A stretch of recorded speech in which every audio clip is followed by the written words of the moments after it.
Tukitaka kuanza kurekodi bidhaa zetu kwenye bekari yetu, tuna bidhaa za namna kama tatu. Kuna bidhaa ambazo, zile ambazo tunazotengeneza, inategemea sasa na aina ya bekari. Lakini tukiangalia katika scenario zote, bidhaa ya kwanza, labda tunaweza tukawa sisi tuna bidhaa, alafu tunauza tena hizo bidhaa. Maanake tunanunua bidhaa, alafu tunauza. Au tunaweza tukawa tunanunua malighafi, alafu tunauza bidhaa ambayo imekamilika. Kwa mfano, tunachukua labda tunakuwa tunanunua ngano, alafu sisi tunauza mikate. Maanake sisi tunanunua malighafi, alafu tunauza mikate. Hiyo scenario ya kwanza ni kwamba, labda tunanunua unga wa ngano, mwingine tunapika mikate, lakini mwingine tunauza kama unga wa ngano. Tunaweza tukawa wakati tunauza mikate, maanake kuna zile packaging, cost, labda mifuko na vitu vingine. Kwa hizo zote ni katika bidhaa. Kwa hiyo tukienda katika kuongeza bidhaa, kwanza tutakuwa tuna jina la bidhaa, na hizo bidhaa zote ambazo ninazozitaja, hapa lazima tuwe nazo. Kwa sababu hapa tuna aina ya bidhaa. Ambapo kwenye aina ya bidhaa, tuna bidhaa ile ya kawaida, lakini tuna hichi kiambato. Hichi kiambato maanake zinakuwa ni, kwa Kiingereza wanasema ni zile ingredient. Tunataka tutengeneze mkate, lakini tutengeneze mkate tunahitaji chumvi, tunahitaji mafuta, labda tunahitaji na ngano.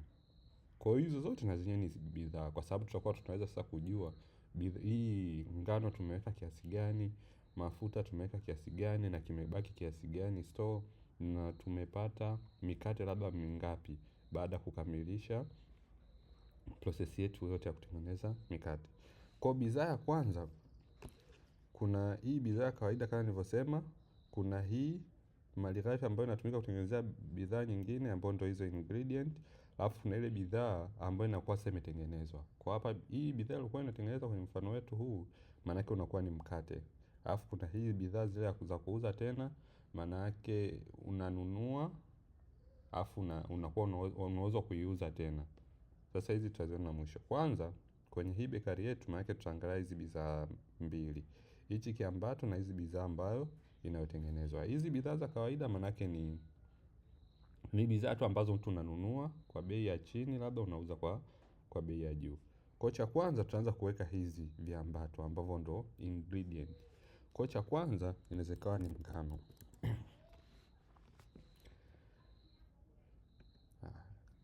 Ngano hii inauzika. Sasa hapa swali la kujiuliza ni kwamba hii ngano sisi tunakuwa tunaiuza ngano? Hapana, ngano sisi hatuuzi. Ngano tunaitumia tu kama kiambato, ambao kiambato ni ingredient. Tutasema idadi tuliokuwa nayo ya ngano. Ngano hatupimi kwa piece, tunapima kwa kilogram au tunapima kwa gram. Tuanze labda tuna gram 0, ili tukija kuweka tuna gram ngapi tujue tuna vipi. Bei ya kununulia, je, tunanunua kwa kiasi gani hii ngano? Labda tuseme tunanunua kwa shilingi 1,000, labda shilingi 100 per gram. Baada ya hapa tunahifadhi. Hii ni ngano, ambapo tuna uwezo wa kuweka nanili nyingine, vipimo vingine. Hapo tumeweka kwa gram, lakini tunaweza tukasema labda kwa kilogram, ambao kilogram hapa zinakuwa ni 1,000.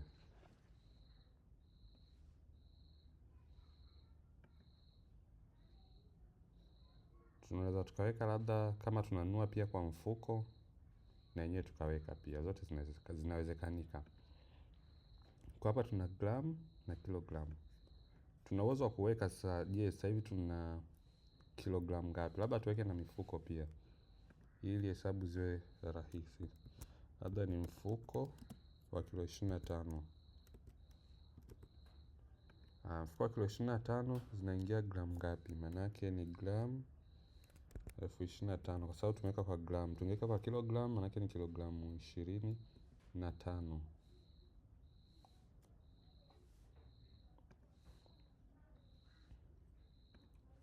Sawa. Sasa na hapa kwa nini tumetumia gram kama ndo kipimo cha chini kabisa? Kwa sababu Tukiwa tunapika mara nyingi unga unaenda ni kidogo kidogo. Sidhani kama unaenda kwa kilogram, lakini tunaweza kuweka kilogram ndio ikawa kizio cha chini kabisa au vinginevyo. Kwa hiyo tunaweza tukasema hii ni bidhaa ya kwanza ambayo ni ngano. Nyingine tunaweza tukasema labda ni mafuta. Je, mafuta sisi tunauza hapa. Kwa hiyo hii ni kiambato. Mafuta sisi hatuuzi.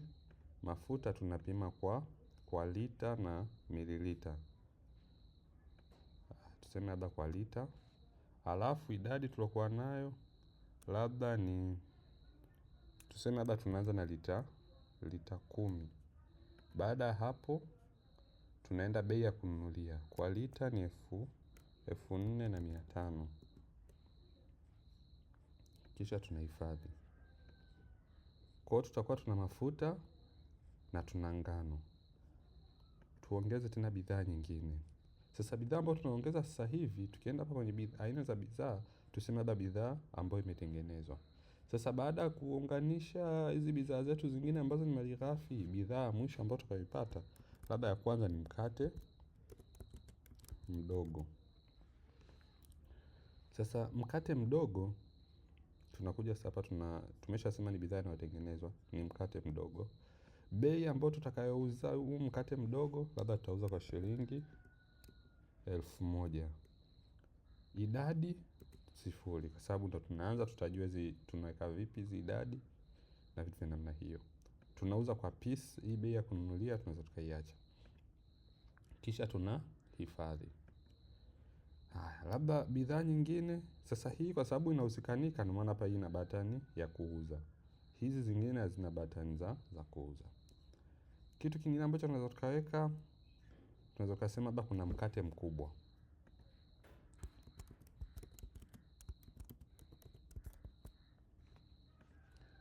Na hii pia ni bidhaa ambayo ina uwezo wa kutengenezwa. Bei ya kuuzia, labda mkate mkubwa tunauza 1,500. Idadi na yenyewe bado hatuna, kwanza 0. Kisha tunahifadhi. Kwa hiyo tuna mkate mdogo na tuna mkate mkubwa, ndio bidhaa ambazo tunazoziuza. Hii mafuta na ngano maana yake hizi ni malighafi. Kwa hiyo tuna uwezo wa kuchuja huku. Tukaona hizi bidhaa zingine. Sawa. Turudi hapa kwenye bidhaa zote. Kwa hizi ndo bidhaa zetu tulizokuwa nazo. Tunazouza ni mkate mdogo na mkate mkubwa. Lakini hizi bidhaa ambazo zinatumika kutengenezea hizi bidhaa zingine ni mafuta na ngano. Kwa hapa tuna uwezo wa kuongeza labda hii mafuta, labda tumeenda kununua au tumefanya chochote. Kwa tuna uwezo wa kuongeza mafuta au tukaingia katika haya mafuta, tukarekebisha akiba yetu, labda tukaongeza mafuta lita 20. Kwa hiyo tunakuwa na lita hizi hapa. Tulikuwa mwanzoni na lita 10, sasa hivi tumeongeza lita 20. Kwa sasa hivi tuna lita 30. Au tunaweza tukaongeza ngano. Labda ongeza ngano. Sasa hapa ngano tunaongeza kwa nanili ipi? Tunaongeza gram. Lakini mara nyingi tunaenda kununua labda kilogram. Au tumenunua mfuko wa kilo 25. Tumenunua mifuko mingapi? Mifuko 2. Kwa mifuko 2 ukikadiria ni sawasawa na gramu hizi. Kwa hapo tuna mifuko za ngano ambazo tumeongeza na tuna mafuta. Sasa kitu kinachofuata, je, tunawezaje kuweka hizi mikate midogo? Tuna uwezo kuongeza hapa. Kwa nini tuna uwezo kuongeza hapa? Huenda ndo tunaanza, tuna mikate ambayo iko store. Au kwa sababu yoyote ile tukataka kuongeza, labda tulikuwa nao sehemu au vyovyote. Lakini njia nyingine, hapa juu tuna hii icon ya recipe. Au tukienda hapa kwenye zaidi tunakutana nayo ipo hapa. Sasa hii recipe ni kitu gani? Tukiibonyeza hapa sasa hivi hatuna chochote. Kwa hiyo cha kwanza kabisa tutaweka recipe mpya. Sasa recipe mpya maana yake, je, tukitaka kutengeneza mkate mdogo tunatumia matilio yapi? Kwa hiyo tunabonyeza hichi, tunataka sasa tujue, je, tunataka tutengeneze kitu gani? Hivi tunavyotaka kuvitengeneza hapa maana yake ni zile bidhaa ambazo ndo tunataka tuzitengeneze, kama tulivyokuwa tunaona hapa kwenye aina za bidhaa. Ni hizi mbili. Kwa tukienda kwenye recipe, tukiwa tunaongeza, maana tunasema labda mkate mdogo. Sawa, mkate mdogo tunauza kwa pisi. Je, tukitaka kutengeneza mkate mdogo, tunatumia viambato vipi? Viambato kwa maana zile ingredient. Kwa tunaweza kuongeza ingredient. Cha kwanza tunatumia mafuta. Je, tunatumia mafuta lita ngapi? Labda tuseme lita moja. Lita moja kufanya nini? Hapa tumesema kiasi kinachotolewa na hii recipe. Kwa maana kwamba labda tukitumia mafuta lita moja na ngano labda kilo 10, tunapata mikate 50. Kwa hapa tunapata hizo hesabu. Labda katika mikate 10 kwa mfano, tunatumia mafuta kilo 1. Na nini tena? Maanake tunasema labda na ngano. Ngano tunatumia kiasi gani? Labda tunatumia ngano mifuko mingapi? Labda tunatumia mfuko mmoja. Kwa katika mfuko mmoja wa kilo 25, ambao gharama yake ni shilingi mfuko mmoja, mafuta lita moja na ngano mfuko mmoja, ambapo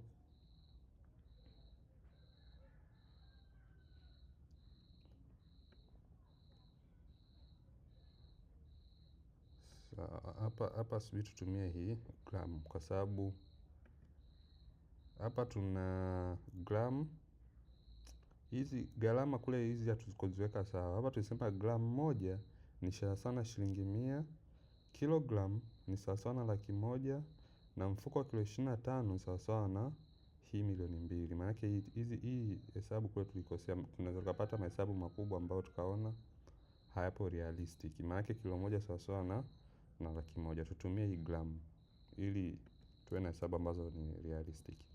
Kwa tukiwa na gram 100 labda.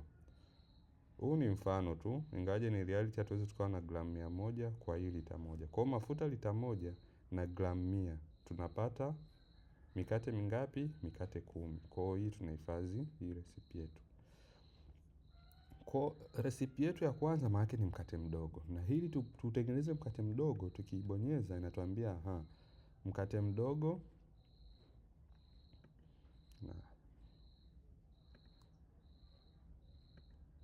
mkate mdogo ni sawa sana kuchukua ngano gram 100 na mafuta lita moja. Kwa tukisema labda leo tunataka tutengeneze mikate midogo. Tunatengenezaje? Maanake tunakuja tu hapa, tunaenda kwenye hii recipe ya mikate midogo, alafu tunatengeneza. Kwa tukiwa tunatengeneza,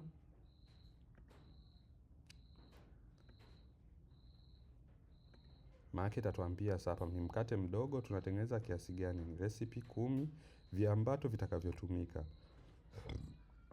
Maanake tutatumia ngano gram 100 na gram zilizopo maanake ni 50,000, na mafuta tutatumia lita moja. Baada ya hapo tutakagua na kutengeneza.